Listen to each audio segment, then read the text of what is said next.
Brookfield high school में 10 कक्षा काफ़ी बदनाम थी। छात्रों को पढ़ाई में कोई दिलचस्पी नहीं थी।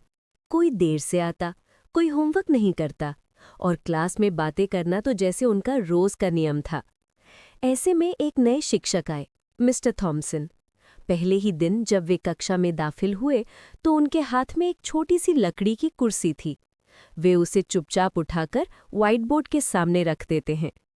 एक लड़का हंसकर बोला, सर, ये कुर्सी किसके लिए है? मिस्टर थॉम्सन मुस्कुराए। ये मेरे लिए नहीं है, उन्होंने कहा। ये किसी बहुत खास व्यक्ति के लिए है। कक्षा चुप हो गई। सबकी नज़र उसी कुर्सी पर टिक गई। उन्होंने आगे कहा, ये कुर्सी आपके सबसे अच्छे रूप की है, आपके उस रूप की जो अनुशासित है, मेहनती है और सही काम करता है। बस कल्पना करो कि तुम जैसा बनना चाहते हो, वो सर्वश्रेष्ठ तुम हर दिन इसी कुर्सी पर बैठकर तुम्हें देख रहा है। कक्षा में अजीब सी खामोशी छा गई।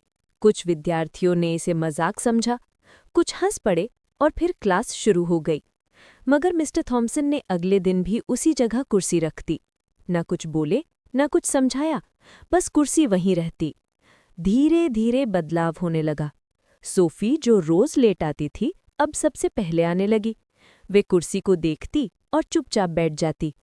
इथन, जो हमेशा पेपर बॉल फेंकता रहता था, अब सिर्फ मुस्कुराता था, लेकिन क्लास में शरारत बंद कर दी। और लियम, जो स्कूल का सबसे शोर मचाने वाला लड़का था, एक दिन सच में अपना होमवर्क लेकर आया। हंसते हुए बोला, बस इसीलिए ताकि इस कुर्सी वाला आदमी मुझे जज न करे। सब हंस पड़े, लेकिन मजाक धीरे धीरे हकीकत में बदल गया। एक दिन मिस्टर थॉम्सन ने पूछा, क्या किसी को पता है कि इस कमरे में क्या बदला है? सोफी बोली, हम ज्यादा ध्यान लगाकर पढ़ते हैं। लियम ने कहा, सर, वो कुर्सी, वो हमें देख रही होती है। क्लास फिर हंसी, लेकिन मिस्टर थॉम्सन ने सिर हिलाया। हाँ, तुम सीख रहे हो खुद को देखना। यही है स्व-अनुशासन। ये नियमों से नहीं आता, ये सही काम करने से आता है, भले ही कोई देख रहा हो या नहीं। बच्चे समझ गए और धीरे धीरे 10A पूरे स्कूल की सबसे अनुशासित कक्षा बन गई। शिक्षक हैरान थे, आपने ये कैसे किया? मिस्टर थॉम्सन बस मुस्कुराते और उस खाली कुर्सी की तरफ इशारा कर देते। टर्म के आखिरी दिन कक्षा में आकर बच्चों ने देखा, कुर्सी पर एक छोटा सा नोट रखा था। सोफी ने उसे उठाया और पढ़ा, प्रिय विद्यार्थियों, मुझे आप पर गर्व है। अब आपको मेरी जरूरत नहीं, क्योंकि अब आपका सर्वश्रेष्ठ रूप आपके भीतर रहता है। कमरा शांत हो गया। सब एक दूसरे को देख रहे थे। लियम धीमी आवाज में बोला, मुझे लगता है मैं उस कुर्सी को मिस करूंगा। सब मुस्कुराए।